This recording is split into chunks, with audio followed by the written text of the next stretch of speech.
Gemang ngrungokke Panglimbang 5 menit dina Selasa Kliwon tanggal 28 April taun 2026. Kapetik saka Injil Yohanes bab 10 ayat 22 tekan ayat 30. Aku kepeksa nundung sawijining murid ninggalake kelas. Jalaran saben-saben melu pelajaranku, sak dawane pelajaran anane amung ngantuk teklak-tekluk. Nadyan kanca kang lungguh ing sandinge bola-bali nyenggol, meleke ya kala kasinggol wae. Lebar kuwi bali ngantuk teklak-tekluk. Ora ana kang katindakake kanggo ngendhaleni ngantuke mau. Kudune minangka siswa, kepara malah mahasiswa, murid mau bisa njupuk mumpangat saka pelajaran kang ndak wulangake. Ngelingi pelajaran iki sipate wajib. Aku dhewe wis nglegakake wektu alias ngorbanake panggaweanku kanggo ndampingi murid-murid iki. Ning ya kuwi ora entuk kawigaten kang murwat, nadyan mung siji, ning ya mengaruhi semangat lan konsentrasi anggonku mulang.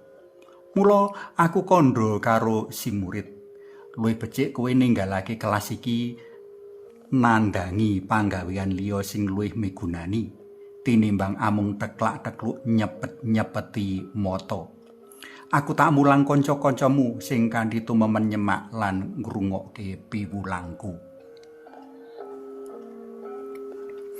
Rasa jengkelan bedodok jroning ati sajak uga dialami Gusti Yesus rikala ngadepi wong-wong Yahudi sing padha mbudhek lan micek mring kamesiasan dalem jroning waosan dina iki.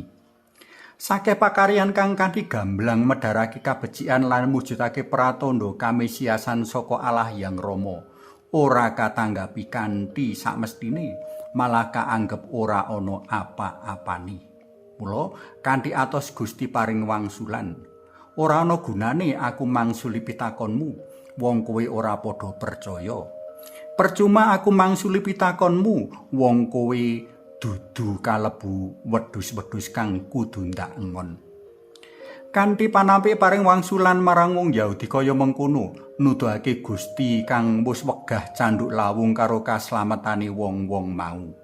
Arepa diulang pindha enteke lambe sak tumang kari sak merang paribasane ya tetep ora percaya.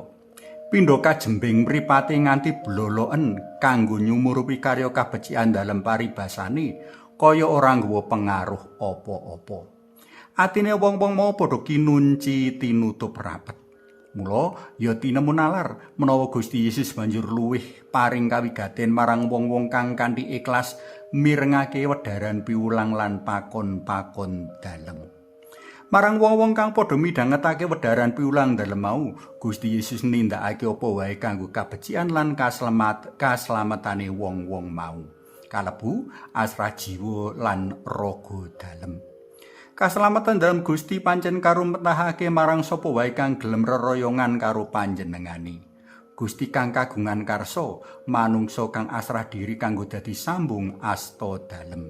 Kang kabutuhake yaiku migatekake wedharan dawuh lan piwulang dalem, amrih ora ana kang geseh lan cicir. Para tresna pelem kinasih, ketuk dina iki Gusti Yesus tetep medhari piwulang kaslametan kami siasan dalem. Perkarane yaiku menawa ing jaman modern iki akeh swara-swara kang bisa nyaput lan ngalihake swara dalem Gusti. Marga swara-swara kang gembrebek kepara gawe budhek, swara dalem Gusti amung keprungu samar-samar sadurunge ilang. Prayoga kita kabeh luwih munjer lan manter midhangetake swara dalem Gusti, saengga tetep bisa dadi swara kang utama lan ora kelangan ancas lan tujuan iman kapitayan kita. Suwawi sami munjuk, kunjung asma dalem Hyang Rama, Hyang Putra Tuwin Hyang Roh Suci. Amin. Gusti Yesus pangen kawula nyuwun kegiatan amrih kawula tansah saged munjer lan manter midhangetaken swanten dalem saengga boten kecalan obor lan margining gesang. Mugi linurna Yang Rama Yang Putra Tuwin Yang Roh Suci kados mula buka sakmenika sarta saklami-laminipun. Amin. Kunjungan dalem Yang Rama so Yang Putra Tuwin Yang Roh Suci. Amin.